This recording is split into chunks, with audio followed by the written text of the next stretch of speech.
Episode 1 की शुरुआत में हम अपने इस एनिमे के मेन फीमेल लीड को देखते हैं जिसका कि नाम फूको होता है और वह ब्रिज से कूद के सुसाइड करने वाली थी। तभी वहाँ एक लड़का आ जाता है और वह उसे ऐसा करने से मना करता है। तो फूको अपने पास से एक चाकू निकालती है और उसे उस लड़के की ओर पॉइंट कर देती है और बताती है कि तुम गलती से भी मुझे टच करने की कोशिश मत करना, नहीं तो तुम्हें मेरा बैड लक लग जाएगा और तुम जान से मारे जाओगे। लेकिन वह लड़का उसकी बात को पूरी तरीके से इग्नोर करते हुए आगे बढ़ने लगता है और उस चाकू को अपने छाती में घुसेड़ देता है, जिसे देखने के बाद वह लड़की बुरी तरीके से चिल्लाने लगती है। अब फिर वह लड़का फूको को अपने एक हाथ से ही उठाकर ब्रिज की दूसरी साइड रख देता है और फिर कहता है कि मैंने तुम्हें छू लिया तो तुम बताओ मुझे कि मैं अभी तक जिंदा कैसे हूँ। और उसके इतना बोलते ही वह जिस जगह खड़ा था वह जगह टूट जाती है, जिसकी वजह से वह नीचे गिर के ट्रेन से टकरा जाता है और उसकी चटनी बन जाती है। अब इसे देखने के बाद फूको रोने लगती है और कहती है कि आज फिर से एक शख्स मेरी वजह से मारा गया। लेकिन तभी वहाँ उड़ते हुए उसी आदमी का सिर आता है, जिसे देखने के बाद फूको बुरी तरीके से डरने लगती है। अब तभी वह आदमी तुरंत ही अपनी बॉडी को रीजनरेट कर लेता है, लेकिन वह यहाँ पे पूरी तरीके से नंगा होता है। अब इसे देखने के बाद वह लड़की जोरों से चिल्लाती है और उसे ज़ॉम्बी कहते हुए वहाँ से भागने लगती है। तो वह आदमी उसे बड़ी ही आसानी के साथ पकड़ लेता है, लेकिन तभी वहाँ पुलिस आ जाती है। तो इसलिए वह आदमी फूको को अपने कंधे पर उठाकर वहाँ से उड़ जाता है। अब फिर अगले सीन में हम उन दोनों को एक बिल्डिंग के छत पे देखते हैं, जहाँ उस आदमी ने फूको को टांग से पकड़ के उल्टा लटकाया हुआ था। अब फिर वह आदमी फूको से उसकी पावर के बारे में पूछता है ताकि वह फूको की पावर से खुद को मार सके, लेकिन फूको उसे कुछ भी बताने से मना कर देती है। तो वह आदमी उसकी टांगों को पकड़कर गोल गोल घुमाने लगता है। तो फूको इससे बहुत ही ज्यादा डरने लगती है और उसे सब कुछ बताने के लिए तैयार हो जाती है। अब वह बताती है कि जब वह 8 साल की थी तब उसके माता पिता किसी काम से एब्रॉड जा रहे थे, लेकिन जाने से पहले उन्होंने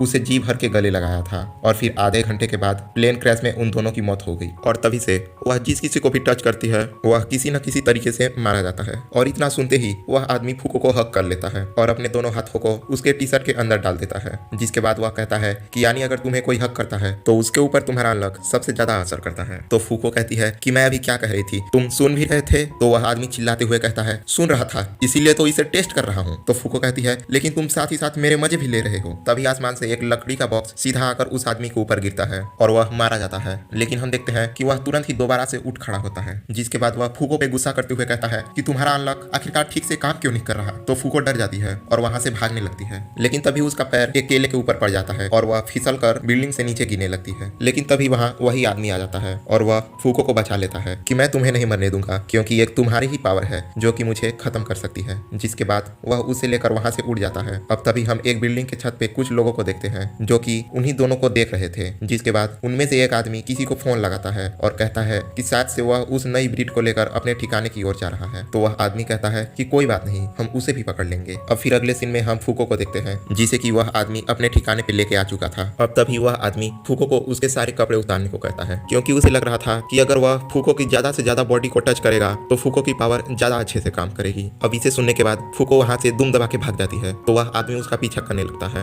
अब उसी भागा दौड़ी में फूको का स्कार्फ खुल जाता है और फिर हम यहाँ फूको की बालों को देखते हैं जो कि बहुत ही ज्यादा लंबे होते हैं। अब तभी फूको वहाँ बैठ के रोने लगती है और बताती है कि वह अपने इन बालों को काटना चाहती है, लेकिन ऐसा वह नहीं कर सकती क्योंकि जो भी उसकी बालों को छूता है वह मारा जाता है। तो अब वही आदमी फूको की बालों को काटने लगता है। तो फूको उसे ऐसा करने से मना करती है क्योंकि वह नहीं चाहती थी कि उसकी वजह से वह आदमी मारा जाए। तो वह आदमी कहता है कि तुम्हें चिंता करने की कोई जरूरत नहीं है, क्योंकि मैं वैसे भी मरना ही चाहता हूँ। अब फिर बाल के कटने के बाद फूको जब खुद को देखती है तो वह बहुत ही ज्यादा खुश हो जाती है, क्योंकि उसे अपना यह न्यू हेयर स्टाइल बहुत ही ज्यादा अच्छा लग रहा था। जिसके बाद वह आदमी कहता है कि मैंने तुम्हें लगातार 15 मिनट तक टच किए रहा, तो मुझे लगता है इस बार मैं जरूर ही तुम्हारी पावर की वजह से मारा जाऊंगा। और ऐसा कहते हुए वह बहुत ही ज्यादा खुश होने लगता है और तभी कहीं से एक स्लैश आता है जो कि उस आदमी के गर्दन को उसके शरीर से अलग कर देता है। अब इसे देखने के बाद फूको बहुत ही ज्यादा शॉक हो जाती है। जिसके बाद उसके पीछे हम उसी आदमी को देखते हैं जो कि कुछ देर पहले फोन पे बात कर रहा था और इसी ने ही अभी इस अटैक को किया था। अब वह उस आदमी को सिर को एक खास तरह के कैप्सूल में कैद कर देता है ताकि वह रीजनरेट ना कर सके। अब फूको को यहाँ लग रहा था कि शायद से वह आदमी उसकी मदद करने के लिए आया है, लेकिन तभी उसका एक आदमी फूको को पकड़ लेता है। तो फूको उससे ऐसा करने की वजह पूछती है। तो वह बताता है कि तुम्हारी पावर बहुत ही ज्यादा कमाल की है और तुम्हारी पावर हमें बहुत ही ज्यादा काम आने वाली है। और हाँ, मैं तुम्हें शुक्रिया भी करना चाहता हूँ क्योंकि तुम्हारी वजह से उस आदमी का ध्यान भटका हुआ था, जिसकी वजह से मैं उसकी गर्दन उड़ा पाया, नहीं तो वैसे तो मैं उससे कभी भी नहीं जीत पाता। तो फूको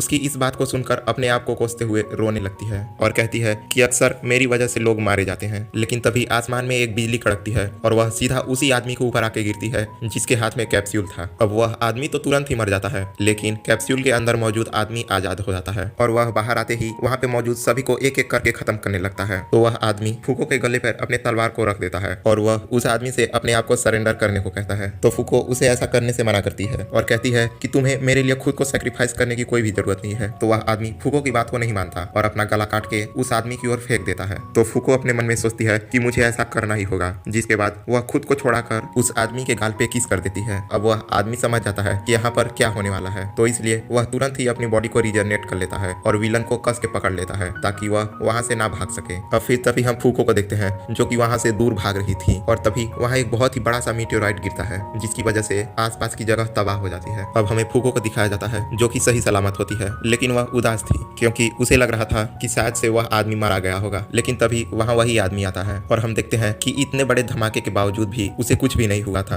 अब उसे देखने के बाद फूको बहुत ही ज्यादा खुश हो जाती है। तो वह फूको को शुक्रिया कहता है और बताता है कि आज मैं तुम्हारी पावर की वजह से बच गया, नहीं तो मैं हमेशा के लिए उस आदमी के पास कैद ही रह जाता। तो इसे सुनने के बाद फूको भी बहुत ही ज्यादा खुश हो जाती है। तो वह आदमी बताता है कि तुम्हारी किस की वजह से इतना सब हो गया, तो इसलिए अब हम सेक्स करेंगे और मुझे पूरा यकीन है कि उसके बाद मुझे कोई भी नहीं बचा सकता। अब इसे सुनने के बाद तो फूको के पसीने छूटने लगते हैं और वह तुरंत ही वहां से दुम दबा के भागने लगती है। तो वह आदमी भी उसे पकड़ने के लिए उसके पीछे पीछे भागने लगता है। तभी फूको चिल्लाते हुए कहती है कि चाहे जो भी हो जाए मैं कभी भी ऐसा नहीं करूंगी। और इसी के साथ हमारा एपिसोड 1 खत्म हो जाता है।